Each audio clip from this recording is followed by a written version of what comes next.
Sir Pawan Kalyan మొన్న సర్పంచ్ సంఘ నేతలతో భేటీ అయ్యారు. సర్పంచ్లు వాలంటీర్ వ్యవస్థను రద్దు చేయాలంటున్నారు, మీరేమంటారు?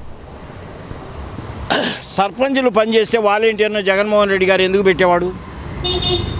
మీరు విలేజ్లో 5,000 6,000 మందికి ఒక సర్పంచ్ ఉంటే మీరు ఎవరికి పనిచేయరని జగన్మోహన్ రెడ్డి గారికి తెలుసు. సర్పంచులు రూపాయి ఇవ్వండి వాళ్ళు పనిచేయరని తెలిసే జగన్మోహన్ రెడ్డి గారు వాలంటీర్ వ్యవస్థను ప్రతి 50 ఇళ్లకు ఒక వాలంటీర్ వ్యవస్థను ఎందుకు నిర్మించాడు? నిర్మించబట్టే 5 సంవత్సరాలలో ₹1 ఎటువంటి ఇబ్బంది లేకుండా, లంచగొంటి వ్యవహారం లేకుండా కొన్ని వేల కోట్ల రూపాయలు, 2,70,000 కోట్ల రూపాయలు డైరెక్ట్గా కేవలం వాలంటీర్ ద్వారా పంచాడంటే. రెండోది, ఈ ప్రతి సర్టిఫికెట్లు కానీ ప్రతి కార్యక్రమం వాలంటీర్ ద్వారా చేయించిన హీరో జగన్మోహన్ రెడ్డి గారు. వాలంటీర్ వ్యవస్థను ఎందుకు గుర్తించాడో, ఎలా గుర్తించాడో మీకు తెలియకపోతే మీరు ఇప్పుడు పనికిమాలిన డిపార్ట్మెంట్లతో మీరు ఇష్టం వచ్చినట్టు పనిచేయిస్తున్నారు. వైఎస్ఆర్సీపీని ఇష్టం వచ్చినట్టు వాడుకొని మీరు చాలా ఇబ్బందులు పెడుతున్నారు.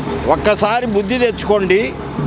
వాలంటీర్ వ్యవస్థ ఏం చేసింది, రాబోయే రోజులలో ఏం చేయబోతుంది కూడా జగన్మోహన్ రెడ్డి గారికి తెలుసు.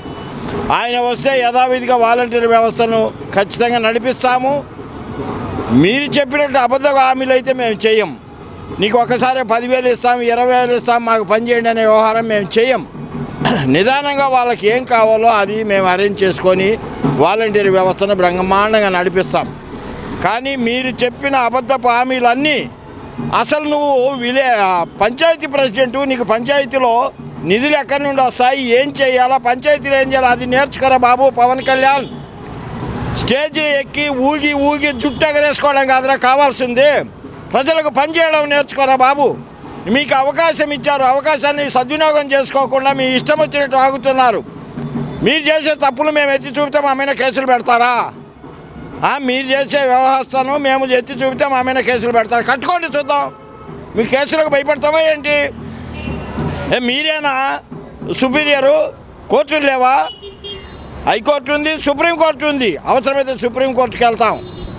జగన్మోహన్ రెడ్డి గారు, నువ్వు చదువుకున్న క్వాలిఫికేషన్కు నీకు ఇచ్చిన పదవి అది చాలా గొప్పది. దాన్ని నువ్వు నెరవేర్చడానికి ప్రయత్నం చేయి. ఎక్కడో ఒక విలేజ్లో పెట్టి విలేజ్ అసిస్టెంట్ ద్వారాగా వీఆర్ఓలతో మాట్లాడించడం కాదు. వీఆర్ఓలు పనిచేయరని తెలుసు. చంద్రబాబు నాయుడు టైంలో వీఆర్ఓలు అంతా లంచగొంట్లు.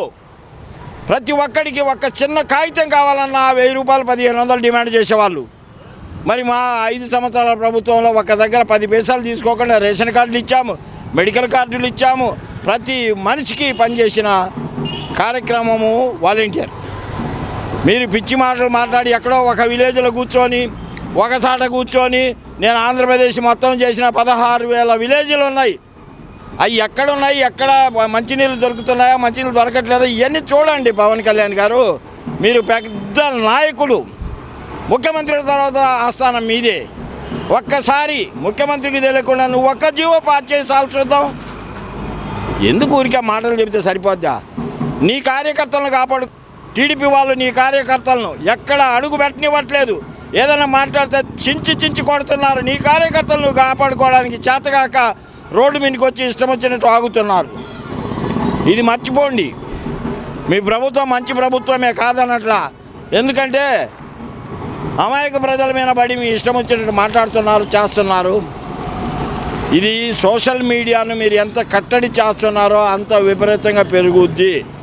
సోషల్ మీడియాలో చంద్రబాబు నాయుడు కాదు, వాళ్ళ బాబు లాంటి వాళ్ళు కూడా కట్టడి చేయలేరు. అది విస్తరించిపోయింది. ప్రపంచంలో సోషల్ మీడియా లేకపోతే ఈరోజు ట్రంప్ కూడా ఇండియాను పరిపాలించే పరిస్థితికి తెచ్చుకునే వ్యవహారాలు ఉంటాయి. కాబట్టి ఒక నీతి నిజాయితీ ఒక వ్యవహారంగా మీరు చేసే తప్పుడు పనులు కానీ మీరు చేసే మంచి పనులు కానీ తీసుకెళ్ళేది సోషల్ మీడియానే. అసలు సోషల్ మీడియాను రెచ్చగొట్టి సోషల్ మీడియా ద్వారాగా లబ్ధి పొందిందంతా తెలుగుదేశం వాళ్ళే. ఎందుకంటే తెలుగుదేశం మీడియాలన్నీ ఎవరి ఈ అబద్ధ ఫేక్ న్యూస్లు సృష్టించేదంతా మీరే కదా. ఇవాళ ముందు మిమ్మల్ని అరెస్ట్ చేయాలి. అది కూడా మేము సుప్రీంకోర్టుకు హైకోర్టుకు వెళ్ళి ఆ పని చేపిస్తాము. ఎవరికి భయపడాల్సిన అవసరం లేదు. భయపడము కూడా. మా సోషల్ మీడియా మొత్తం ఎస్సీ ఎస్టీ బీసీ మైనార్టీలే. ఎవడికి దడమో నీ బాబు లాంటి వాళ్ళు వచ్చిన దడవం పవన్ కళ్యాణ్ గారు గుర్తుపెట్టుకో. నీకు దడుస్తామని అనే మాట నువ్వు మర్చిపో. నువ్వు ఊర్లలోకి విలేజ్లలోకి తిరుగు, నీకు ఆడవాళ్ళే బుద్ధి చెబుతారు. చాటలు చీపుర్లు చెప్పులు పట్టుకొని తిరుగుతున్నారు. పవన్ కళ్యాణ్ ఎప్పుడు వస్తాడా, సనాతన ధర్మ నాయకుడు కార్యకర్త ఎప్పుడు వస్తాడని ఎదురు చూస్తున్నారు. కాబట్టి ఎట్టి పరిస్థితులు నేను వదిలిపెట్టను. వైఎస్ఆర్సీపీ సోషల్ మీడియా యాక్టివిస్టులు కూడా అండగా ఉంటామని కూడా చెప్తుంది, మీరేమంటారు? 100% వైఎస్ఆర్సీపీ సోషల్ మీడియాకు మాత్రం వైఎస్ఆర్సీపీ తరఫున నాయకులు కాదు, ప్రజలు ప్రతి ఒక్కరూ అండగా ఉండి మీ తాట తీయడానికి మేము రెడీగా ఉన్నాం.